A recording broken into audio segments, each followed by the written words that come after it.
Hello, good evening, everyone. It's wonderful to have you all here. There's a couple of people trickling in, finding their seats, but we'll get started. My name is Janice Katz, the Roger L. Weston Curator of Japanese Art at the Art Institute of Chicago. I am delighted to welcome you to the museum, and I'm excited that you'll be joining us tonight to explore the newly installed Gallery of Korean Art. This gallery features a rich array of objects that reflect Korea's religious, political, and material cultures. It also delves into the rituals and symbols at the heart of Korea's cultural heritage, including tea wares, Buddhist traditions, and the rise of the Confucian scholar class. As we begin, a brief reminder to please silence your phones, your mobile devices. Now it's my pleasure to introduce our speaker for tonight's program, Yeonsoo Chee, Associate Curator of Korean Art here at the Art Institute of Chicago. Yeonsoo is a specialist in modern Korean painting and the court art of the Joseon dynasty. Before joining the Art Institute, she worked at the National Palace Museum of Korea as curator and director of exhibitions, and at the USC Pacific Asia Museum, Southern California's only museum dedicated to Asian art. I'm thrilled that we can share with you the new Korean art gallery that has been hoped for many years and realized beautifully by my wonderful colleague. Now, please join me in welcoming Yeonsoo Chee to the stage.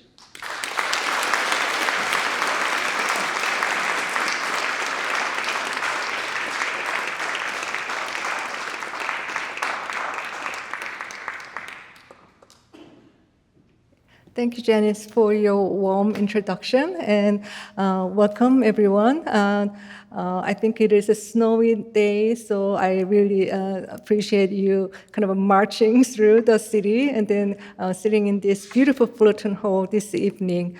It's my real pleasure to share the new Korean Art Gallery with you. And let's start with the images. The Gallery for Korean Art just opened, really, literally, on November 1st. And after several months of construction and installation, and actually the several years of planning in my part, and then I'm really thrilled to share some of them with you today.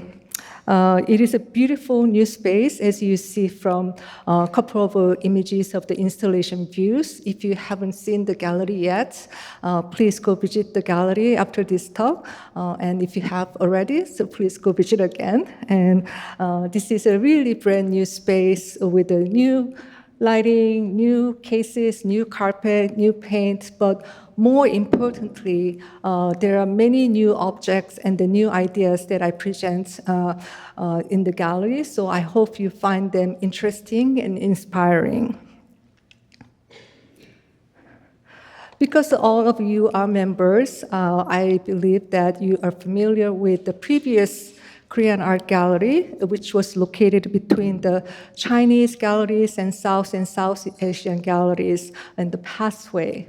As you can see from these images, it featured the beautiful ceramics from our collection, but unfortunately only ceramics due to some limitations in the spaces.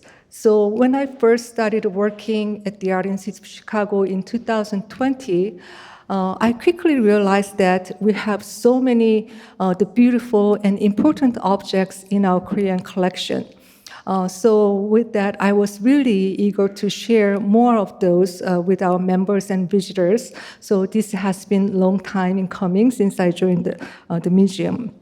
So this new gallery allows the museum to better represent the strong Korean collection that we have here.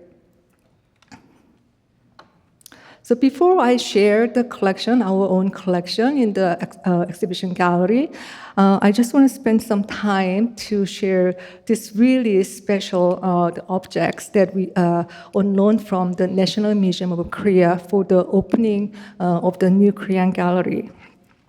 So this is two objects, the crown on your left, on my left, and then the belt on the right. These are really special, the rare loans, as they are designated as treasures by the Korean government for their historical and then artistic significance. This is the objects that were made around the 5th century in Korea. And it's a time where there are very little written the sources that we can learn about the society at the time. So these are the objects that really gives us important and then ample information about the Silla kingdom that it was discovered from. And also, this is a time when a real sense of a kingship and the centralized government kind of began to emerge in the Korean peninsula. And then Silla was one of those kingdoms that occupied at the time. So this is the aerial view of the tomb where this crown was excavated. So red circle on the right is the tomb Seobongcheong, and then the map that I'm showing you is the roughly the kind of a land division amongst the 3 kingdoms in the 5th century. So actually, there are 4 the entities: Goguryeo, Baekje, and Silla. And then in between Baekje and Silla, there was a Kaya. But Kaya was a federation. They never had a true king, so there were still kind of several groups of the kind of regional lords. So they never get to be developed into a truer state, and then soon observed by one of those kingdoms. So scholars and then historians just refer this time period as the 3 kingdoms period. So foremost, the crown and the belt here tell us a really important story about the religious ideas, about the shamanism. In Korean, it is called Mugyo. And in that, we really can learn much about the Silla society. And then, the Mugyo or shamanism was the religion, the only native religion, indigenous religion that thrived from the prehistoric time until the Silla officially accepted Buddhism that was introduced from China in 527. Buddhism was introduced much earlier than 527, but Silla took much longer time to accept it as an official religion than its neighboring the states, Goguryeo and then Baekje. And then after that, actually Silla began to kind of unify the Korean peninsula, conquering Goguryeo and Baekje in 668, and then became the unified Silla. And so what does the crown tell us about Silla society then? Under this, the shamanistic belief system, people believe that once you die, you will get to have another life just like the one that you have. So almost like a life is a cyclical. So people, after they died, they were buried with the goods that they used in their life, or sometimes even a new set was made to be buried with so that they could use them in their afterlife. So the tombs of the royal families or the rulers of the Silla yielded tens of thousands of objects, and then these are some of the objects that were also found from the Seobongcheong tomb along with the crown.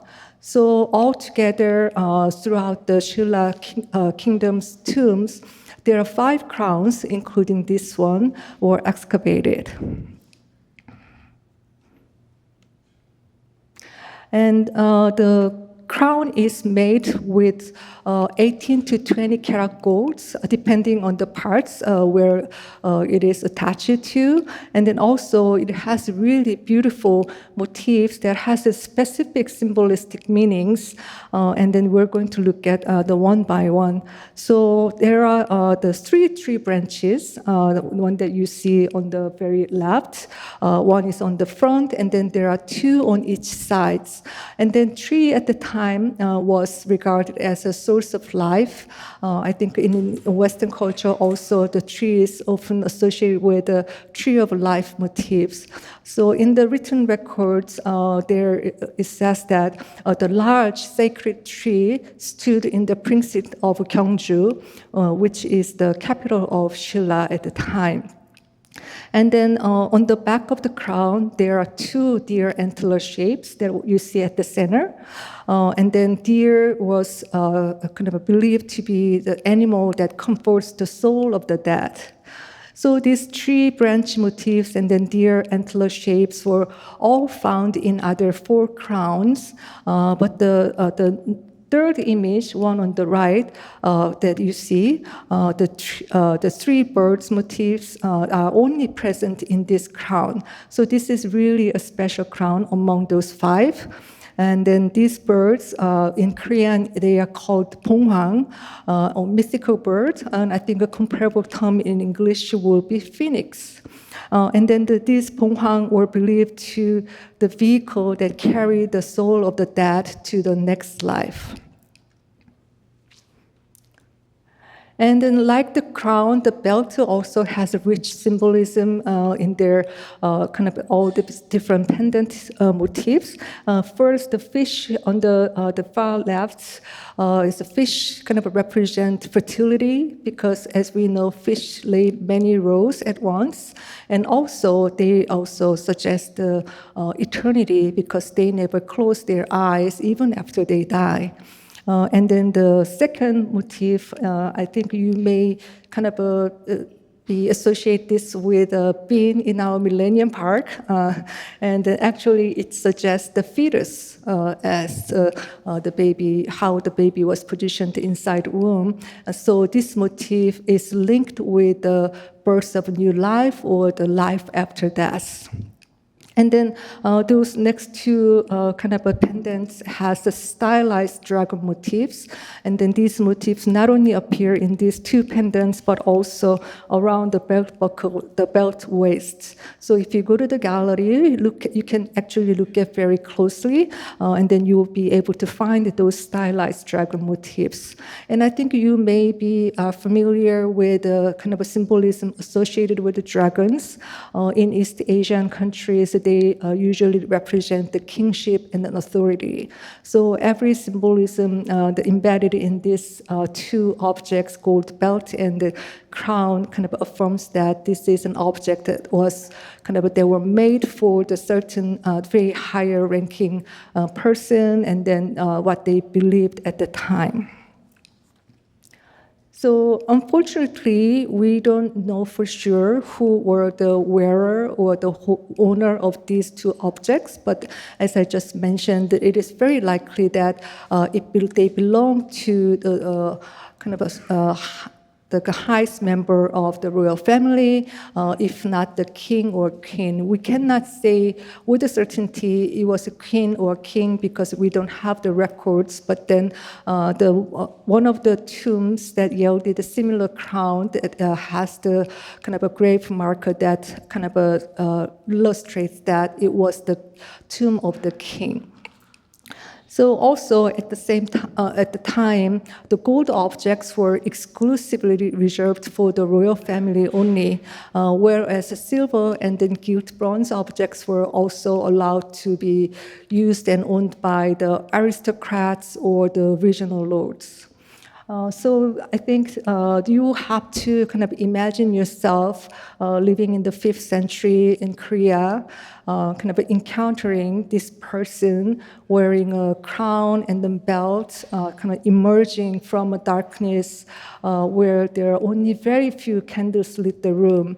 And then you will hear rattles, and then you will see the sparkles from all these delicate parts attached to the crown. And then this would really create an otherworldly environment. And then you won't doubt the kind of a spiritual and then political power of this person.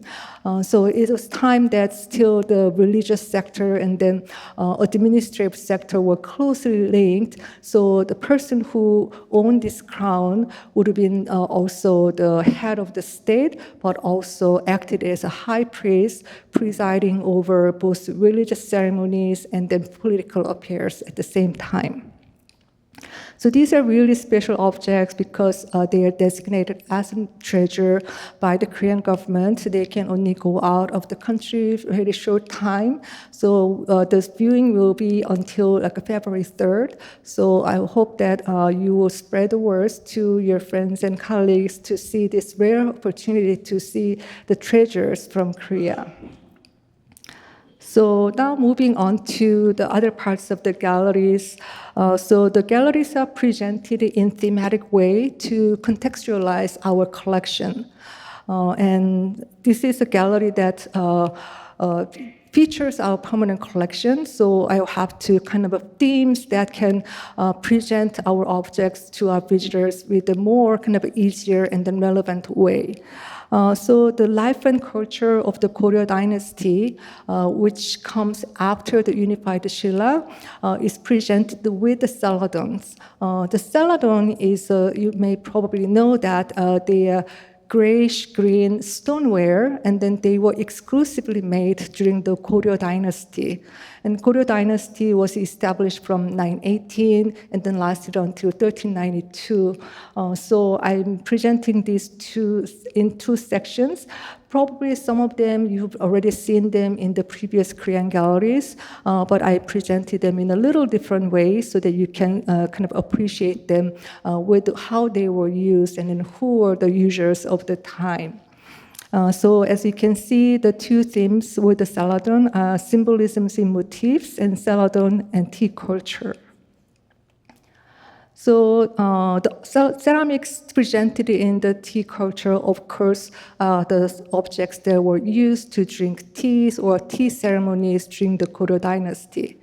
By the Goryeo dynasty, Buddhism was firmly in place. That was introduced to during the Three Kingdoms period, and then the Buddhism really enjoyed the robust patronage from the royal families, and then a lot of benefits from the central government.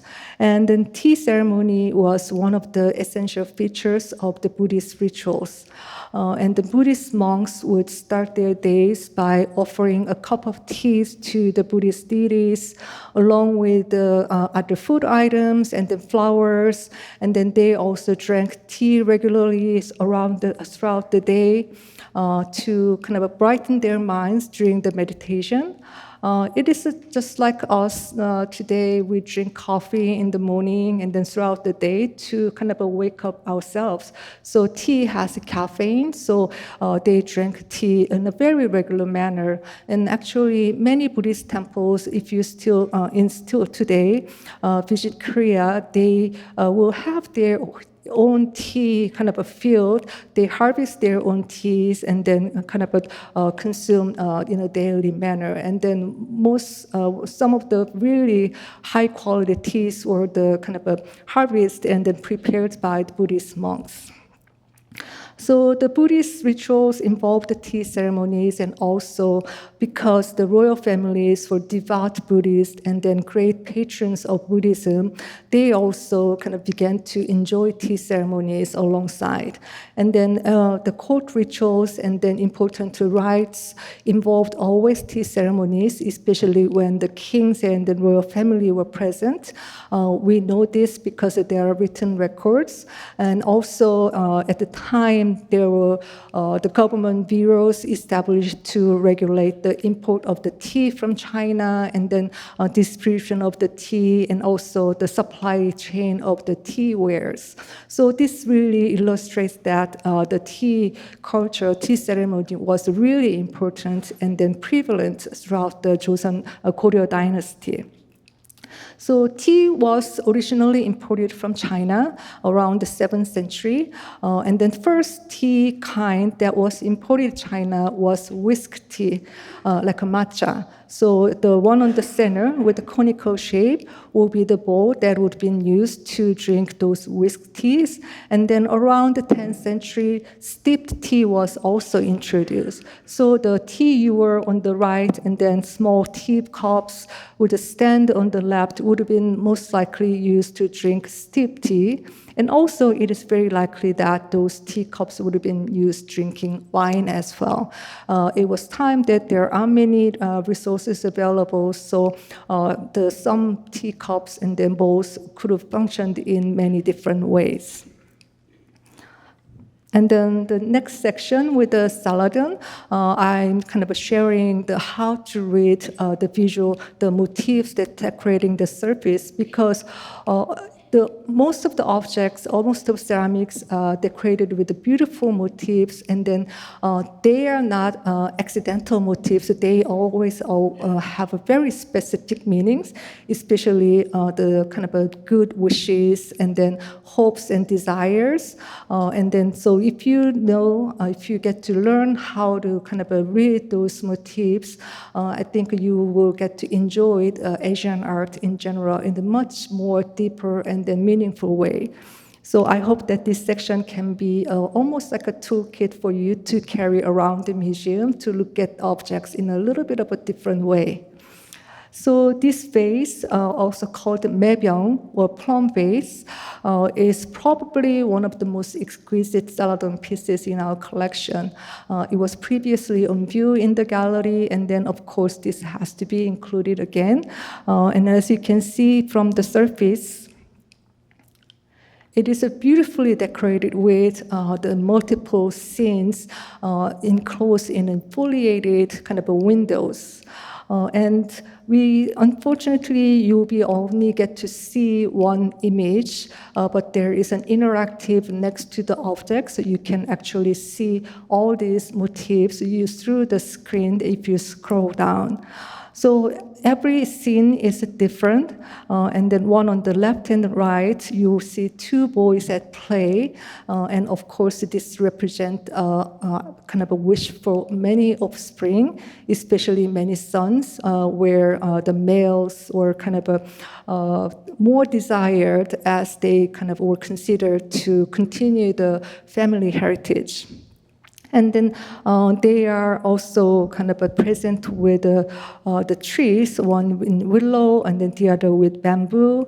And then these trees, in many occasions, trees and plants have a very specific meanings, especially associated with some scholarly virtues. So here, willow tree represent humility, because as willow grow, they don't go up, they go down. So they bend their the head. So it was kind of associated with the humility. And then the bamboo trees, they grow upwards. But then when there's a strong wind or there's a force to kind of try to break them, it is very hard to break it if you have tried it. And then after that, they come back to its original shape. So they were associated with the resilience and then endurance. So these are the virtues that they thought a proper scholar gentleman should have. So this is an object that is very likely to be used by a male member of the Goryeo society. And in the center, the window, we see a reed and geese, pair of geese. And the reed and geese in Chinese is roan, which is a homophone of a peaceful, the later life. So this is also appearing the theme and paintings as well. And then in between those beautiful kind of images, there is a kind of a very elegantly kind of rendered clouds and cranes, as you see at the very right. And then clouds and crane all together, they represent the idea of a longevity.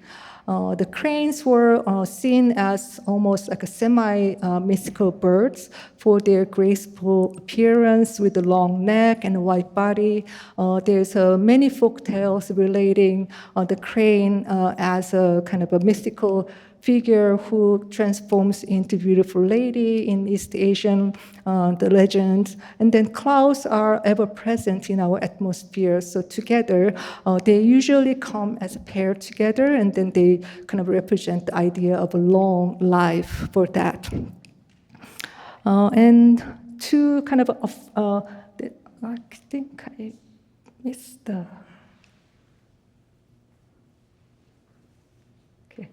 Oh, yes.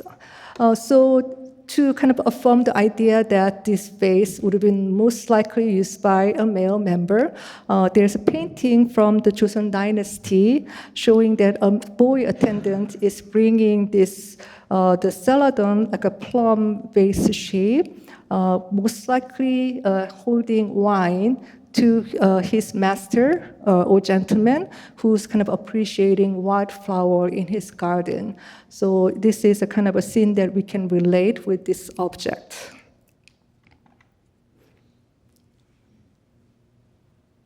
Then how did the potters create these beautiful decorative motifs on the surface? So surprisingly, they are not painted.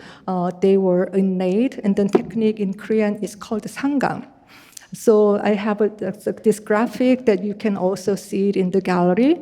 So the primary design was carved onto like a half-dried body, and then that negative space will be filled with white slip, liquefied clay, and then excessive slip would be scraped off to leave only the desired part filled with white slip, and then another process will be repeated, but then this time with a red slip.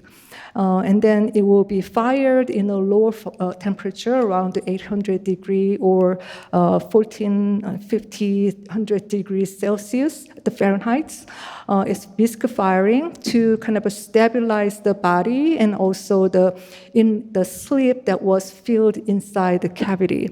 And then it will be covered with a specific glaze that has about less than 2% of iron in components.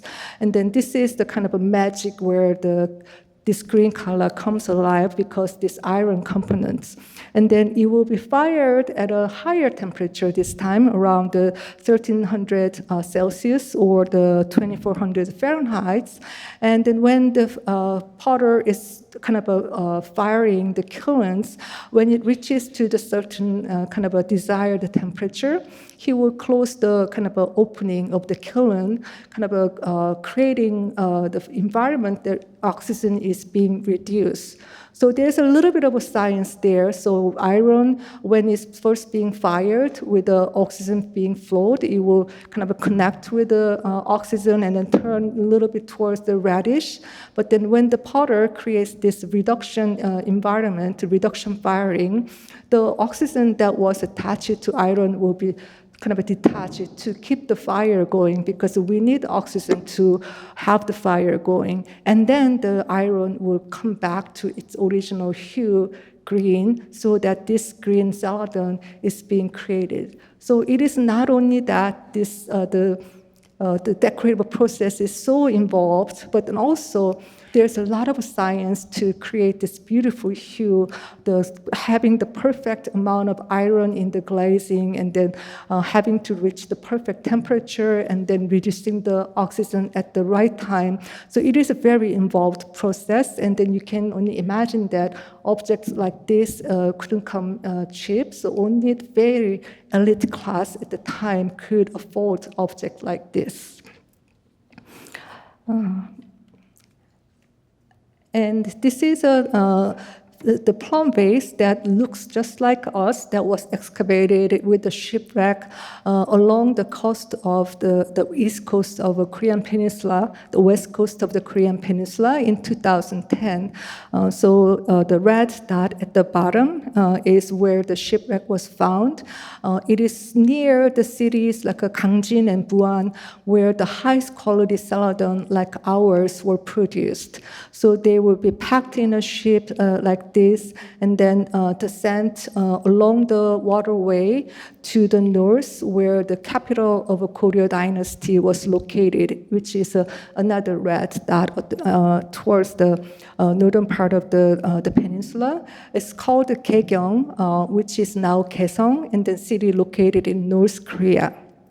So, conforming that route, the tag that was attached to this plum base when it was excavated under the sea kind of reads that this base holds sesame oils, and then it was to be delivered to the house of Mr. Oh Moon-bu, who was a military official of Jungbang, which was the highest military division of the Goryeo dynasty. So kind of affirms that who the clientele of the time, and then the gender of this kind of a plum vase could have been used by. But not all beautiful Celadon were made for male members at the time. Some beautiful Celadons were also made for exclusively for females. Then these are two cosmetic containers confirming those different kind of consumers of beautiful Celadons. So cosmetic boxes like the one on the left with the round, the flat box would have contained the face powders, or even the smaller containers that would have held the blushes or lip powders. And then two of those examples are also in the gallery. And then one on the right, the small oil bottles could have been used for your hair to kind of clean, kind of finish your hair updo, or the kind of a mixing kind of those face powders or the blushes or lip powders for applications. And we are looking at these objects in the big screen with magnification, but these are really tiny objects from 2 to 4 inches at most. So you can imagine the potters really spending a great care and attention to create this beautiful surface decorated with beautiful floral motifs, which is also quite fitting to the kind of a user and then function of these the boxes, containers. And I think the one on the right, I don't know if you can see the detail from the screen, but it is really elegantly kind of finished. The potter carved out the main motifs, the peony flowers with the veins and then the leaves, but then he carved out the background, creating this very subtle but elegant the surface. It's really beautiful. I hope you can see it in the gallery later. And moving on to the next kind of a dynastic era, which is the Joseon dynasty. In Joseon dynasty is represented in these two cases. And as we just saw, Goryeo dynasty, preceding dynasty, was a Buddhist state. But then Joseon dynasty was established by a military coup. And then as soon as the founder proclaimed the new dynasty name Joseon, he also proclaimed that the Confucianism will be the governing idea of the state. It was a kind of a way to controlling the previous ruling power, who was the devout Buddhist. So by suppressing the religion they were closely associated with, so this was a kind of a way for the new power to kind of make a statement and then putting the previous power under his control. So we can see those kind of changes in ideologies and the politics in a clear manner in the mature culture, as you can see the ceramics that are displayed in these two cases. So instead of this beautiful, luxurious green Celadon we just saw, Joseon, the rulers clearly favored white porcelain over those. There's a kind of a very good reason to it.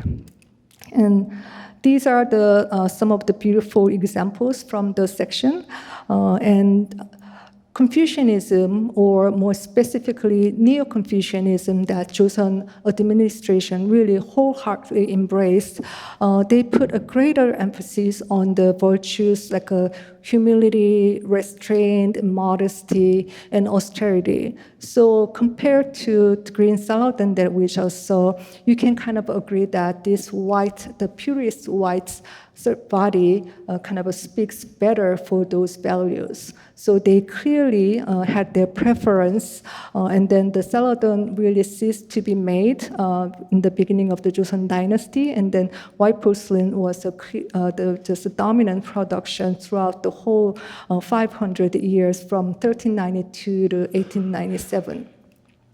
And then in time, also blue and white ware began to be made.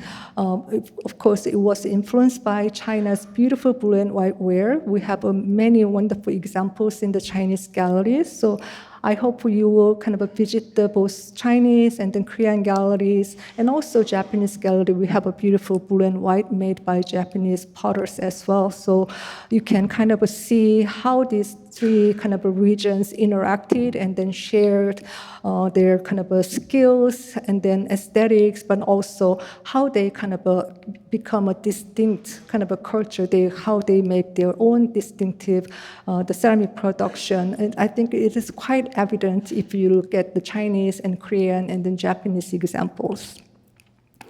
So this blue and white ware used the pigments called the cobalt blue.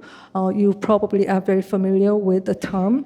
And then it was a very expensive rare at the time because the potters had to solely rely on imports from China, and then China also solely rely on the imports from Persia.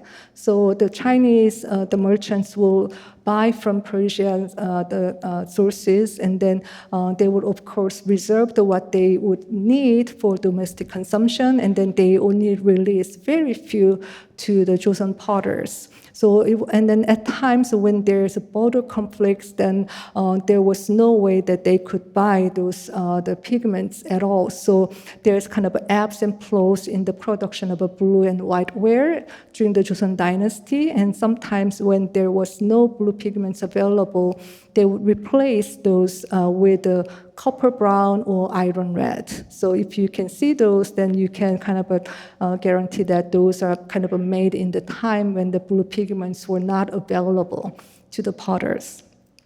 And because these blue pigments were so expensive, not everyone could use. Only very skilled coat painters were allowed to use those pigments, and then the coat painters were regularly sent to the kiln sites to paint beautiful images on the surface of the white body. And as you can see from this, the beautiful the vase with the ponghang, again the mystical birds motifs, the kind of brushworks kind of shows that kind of experts and then skilled kind of brushworks that you can see from those lines. And then because of that kind of a scarcity and then expensiveness of the pigments, earlier made blue and white ware were exclusively used in the court. So this is a kind of an illustration, the painting of the royal banquet held for to honor senior members in 1719, and then you can see there are kind of a white dots that is representing the blue and white ware. I have a close-up view for you. So you can see that there's the one with the flower arrangement has a dragon motif, so that was used for flower arrangement, but also the one at the bottom doesn't have a flower arrangement, so it is likely held wine. And then the next image on the right, there you see a bird motif. So it is likely the phoenix or the ponghang that was decorating the surface of this blue and white, and then it likely held the wine. And then this senior official who's sitting on a mat is waiting for his wine cup to be filled, sitting in front of his the beautifully piled up food. And along with the Confucian the culture, there was a greater emphasis on learning and education. Confucianism, it was proclaimed to be the kind of the main ideology during the Joseon dynasty, but it arrived actually much earlier than Buddhism to the Korean peninsula around the 1st century BCE. And then it was always very important kind of ideology in civic matters. So Buddhism was the religion for the dead or religion for the spiritual realm. Kind of because it concerns life after you die, and then this kind of a reaching enlightenment, kind of a breaking this the cycle of rebirth that you gain the enlightenment. But then the Confucianism, it's more of the civic kind of idea, civic philosophy. So it concerns with the human relationship and then how to be a virtuous person, how to be a responsible person, and that guarantees the harmonious society they believed. So Confucianism always was very important in governing the state throughout this time, even when Buddhism was the state religion. And then as early as the Three Kingdoms period, there were already Confucian schools established in different cities. But Joseon dynasty proclaiming to be a Confucian state, the rulers of the Joseon dynasty really presented them as scholars, even more than a monarch. So they emphasized learning, and then with that, the stationary items that scholars would use came to take a really different meaning in this kind of a male domain. So scholarly objects like we see the brush pot, inkstone, and inkstone cases, something like that, became like a cherished object in male studies. And then especially the four items, the brush, paper, inkstone, and inkstick were collectively known as the four treasures of the study, or four friends of the study, ideas transmitted from China. And they became really essential in the study. And then they will be present when their guests are there, and then kind of to show them as a learned man. So there's the portrait. Some say it's a self-portrait. It's a portrait of a Ritaratsu, a scholar. It was done by probably the most revered court painter named Kim Hong-do. And then, as you see here, this scholar is presented with a different kind of a scholar stationary objects. So this is an inkstone. There's a brush holder with a brush.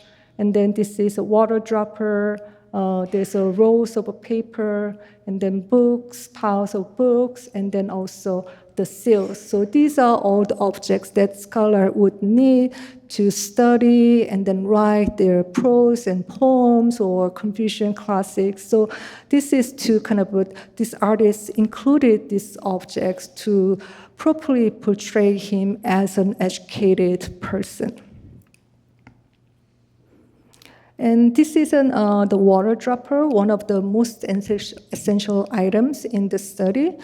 As its name indicates, it is used to hold water and then dispense water to create your own ink, which was probably the daily task of the scholars. They make their own ink by grinding on the inkstone with an ink stick.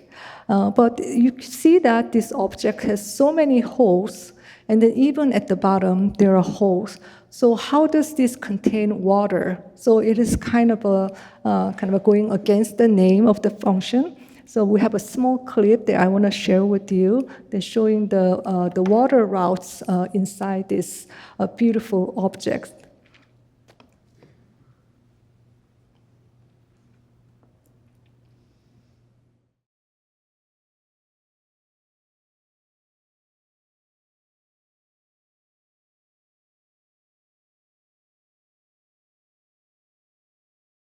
And as you can see, the surface is featuring a lot of different auspicious motifs.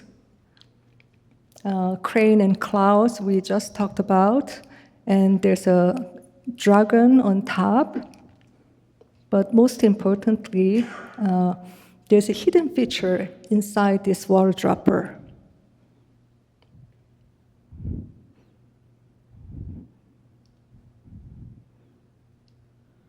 So you have to submerge it to get the water flow inside. And there's a Buddhist temple, which is a reservoir of water, and then there's even figure standing in. And then water will go inside this temple, being filled.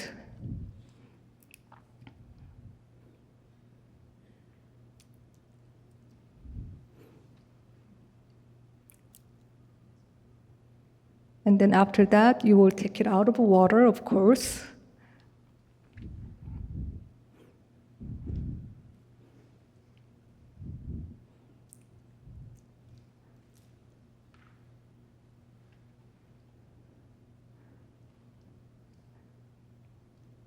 And then if you tilt it, the water will flow out on the one small, the hole that is located at the corner of the water dropper. So this is really the small item, and it is a very functional item, but then you can see how the potter paid greater attention, and then even science to it. So we see that this stationery became not just a functional item, but also object of appreciation and collectibles by scholars. And another, the genre that shows this kind of a importance of learning under Confucian ideology is this genre called the chekkari, or scholar's accoutrement. So this is a very uniquely Korean genre. It doesn't appear in any other Asian countries. And it was it emerged as a genre around the 18th century, mid to late 18th century, under the reign of King Jeongjo. He is known to be a great scholar. He went on to creating a royal library called the Gyujanggak. And then he ordered his court painters to paint the screen with the books so that he could surround himself with the books when he had no time to study or read books. So this is most likely a version that he had in his study. And then he also encouraged his officials to do the same, to have if you don't have a time to read, just have the painting of a book so that you can always be inspired to learn more. And then in time, this genre began to incorporate other objects like a scholar's stationery or the imported objects from China, like a bronze and the beautiful, colorful ceramics, or even the European objects. So the ones that I highlighted with the white, the circles, are the objects that are related to this kind of a stationery, piles of books, and then rolls of paper, brush holders. But then the yellow circles shows the European clock and the watch. These are the imports from China, not likely directly from the European countries, because Joseon at the time was a very close country, so they didn't interact with other than China or very selectively with Japan. So these are the objects that the Joseon merchant or diplomats would have acquired while they traveled to China for their diplomatic missions or the kind of the buying things and then to resell in the Korean market. So objects like this, screens like this would have been adorned the male quarters to kind of express himself as an educated person, but also culturally aware. He's a culturally sophisticated person, knowing all these, the imported objects, the value of it, and then he is aware of those.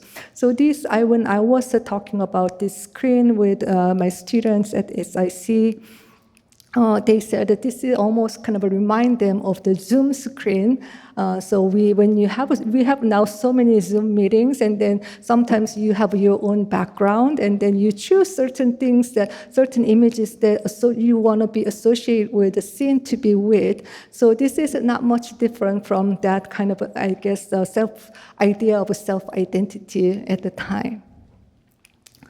And the lastly, some of the sections in the new gallery features the contemporary works that continue to be kind of relevant in interaction with the traditional artworks that made before pre-modern time. So I think you might have seen these objects in the previous the gallery, but now they are displayed alongside with their source of inspiration. This buncheong ware from the 15th and 16th century. So buncheong ware is specifically made during the Joseon dynasty, short-lived around the 200s. And then they refer to this grayish-brown stoneware with the white strip decoration as you see here. But contemporary ceramic artists particularly found this buncheong ware to be inspirational for their very kind of a humble and unassuming body with kind of unplanned manner of decorations, as you see here. So artists like Lee Gang-hyo and Choi Sung-jae both use the same kind of a technique, the wide flat brush that they use to kind of apply the white slip, but then they kind of add their own distinctive features using finger painting. So especially if you look at Choi Sung-jae's the big vase, that there is that kind of, you can almost follow the movement of his fingers that he used to create almost semi-abstract image of the geese and reed that we also saw in that beautiful Celadon body. So traditional objects continue to be the source of inspiration for certain contemporary artists. And this another artist, Chun Kwang-young, also finds his inspiration from his Korean cultural heritage and the personal past. So this work, I think, is a much departure from the one that we've seen so far. So how does it relate to the Korean tradition and Korean culture? So if you look at this one very closely, it's kind of made up with just countless small modules. And then each module is wrapped with these old book pages that, as you see from the image at the center, the artist using this the old kind of a Chinese written the books that he procured from the kind of secondhand markets. So with the books, what do we associate with? It's the learning and the knowledge. Again, coming back to his Confucian heritage, Confucian tradition that he grew up with as a Korean. So he relates to that. But more importantly, the shapes and then why he wraps is kind of referring back to his childhood memory. So he was very close to his uncle, who was an Eastern medicine practitioner. And then in that, they use the herbs as cures and remedies. And then in the traditional manner, they were always wrapped in hanji or mulberry paper, same material as the book pages were written and made with. So he's kind of referring back to his childhood memories, and then this kind of shapes and how he wraps kind of almost mimics that herbal pouches that his uncles kind of made hundreds of times to cure his patients. So Confucianism is not centuries old, it's a millennia-old tradition that's still present in Korea, and then it impacts and inspires still many different aspects of Korean life, including the visual culture. So this is what I have prepared so far for you. So thank you for listening. And if you have any comments or questions, I'll be very happy to answer and hear. Thank you.